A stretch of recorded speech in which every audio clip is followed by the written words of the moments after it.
வணக்கம், ஏஞ்சல் சமையல். இன்றைக்கி நம்ம பார்க்க போகிறது சுறா புட்டு. இது ரொம்ப செய்கிறதுக்கு ரொம்ப ஈஸியாக செஞ்சிடலாம். இது ரொம்ப டேஸ்ட்டாகவும் இருக்கும். இது நம்ம சாதாரணமாக சாப்பிட்ற மீன் மாதிரி இல்லாமல் இது கொஞ்சம் வித்தியாசமாக இருக்கும். வாங்க அது எப்படி செய்யலான்றதை பார்க்கலாம்.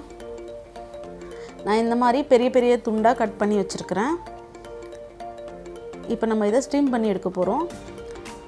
ஒரு பாத்திரத்தில் தண்ணி சேர்த்து அதுக்கு மேல் பாத்திரத்தில் தான் நான் வச்சு நான் ஸ்டீம் பண்ண போகிறேன். சிலவங்க வந்து தண்ணியிலே சேர்த்து வேக வைப்பாங்க. அந்த மாதிரி வேக வச்சுனா டேஸ்ட்டு போயிடும். இப்போ அது வேகிறதுக்குள்ளேயே நம்ம வாசனைக்கு தேவையான மசாலா நம்ம அரைச்சி எடுத்துக்கலாம். கிராம்பு, பட்டை, ஏலக்காய்,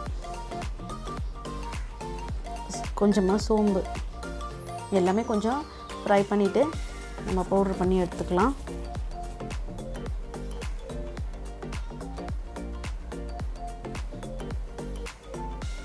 இப்போ 5 நிமிஷம் ஆயிடுச்சு. சுறா நல்லா வெந்துருச்சு. அது மேலே நம்ம தோல் எடுக்கும்போது ஈஸியாக வரணும். பார்த்திங்கன்னா தெரியும், இந்த மாதிரி வரணும். இது தோலோடு செய்யக்கூடாது.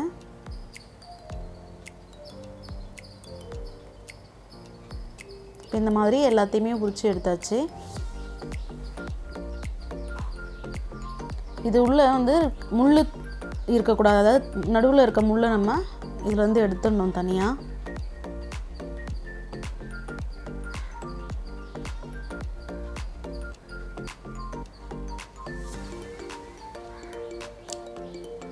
இது ஒரு முள் தான் இருக்கும். இதில் சின்ன குழந்தைங்களுக்கு கூட தாராளமாக கொடுக்கலாம்.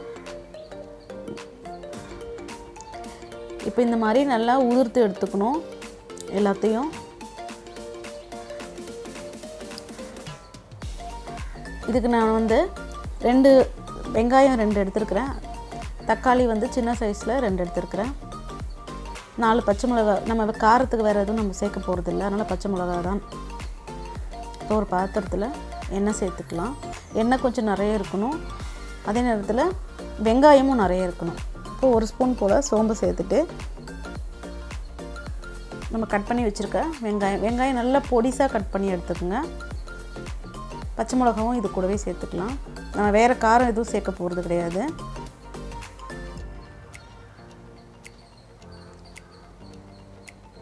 வெங்காயம் வந்து 3/4 வந்து எண்ணெயிலே ஃப்ரை ஆகணும்.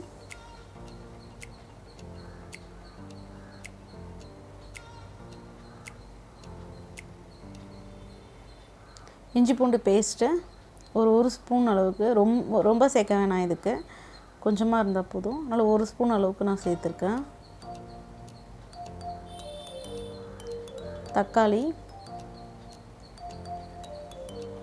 தக்காளியும் அதே மாதிரி பொடிசாக கட் பண்ணி எடுத்துக்கலாம்.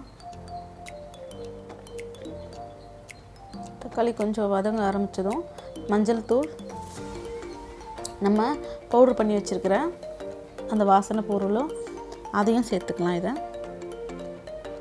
இதோட வாசனை வந்து சில பேருக்கு செட்டாக பிடிக்காது. அதனால் கொஞ்சம் வாசனை இந்த மாதிரி கரம் மசாலா நம்ம அதிகமாக சேர்த்துக்கிட்டோம் அப்படின்னா நம்மளுக்கு சாப்பிடும் போது அதோட இந்த ஃபிஷ்ஷோட வாசனை நம்மளுக்கு தெரியாமல் இருக்கும். இப்போ இது கொஞ்சம் வதங்கட்டும். இப்போ எண்ணெய் எல்லாம் மேலே வர ஆரம்பிச்சிடுச்சு. இப்போ இதுக்கு தேவையான அளவுக்கு நான் உப்பும் சேர்த்துடுறேன்.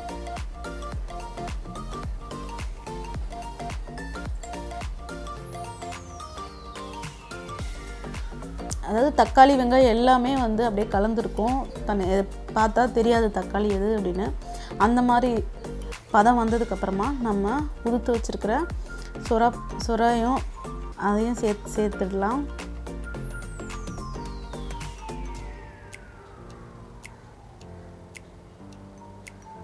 இதில் வந்து நம்ம தண்ணி சேர்க்க போகிறதில்ல. அதனால் மீடியம் ஃப்ளேமில் வச்சுட்டு அந்த எண்ணெயிலே நல்லா இதை நம்ம பிரட்டி எடுக்கணும்.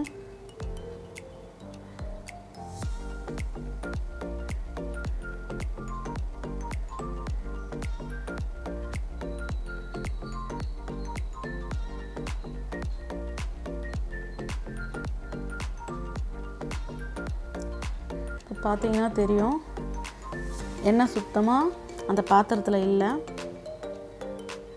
நல்லா ஃப்ரை பண்ணி எடுக்கிற மாதிரி தான் வரும். நம்ம மீடியம் ஃப்ளேமில் வச்சு பண்ணுங்கள். சுறா புட்டு ரெடி ஆயிடுச்சு. இதை கண்டிப்பாக நீங்களும் செஞ்சு பார்த்துட்டு எப்படி இருந்துச்சுன்னு சொல்லுங்கள். நன்றி.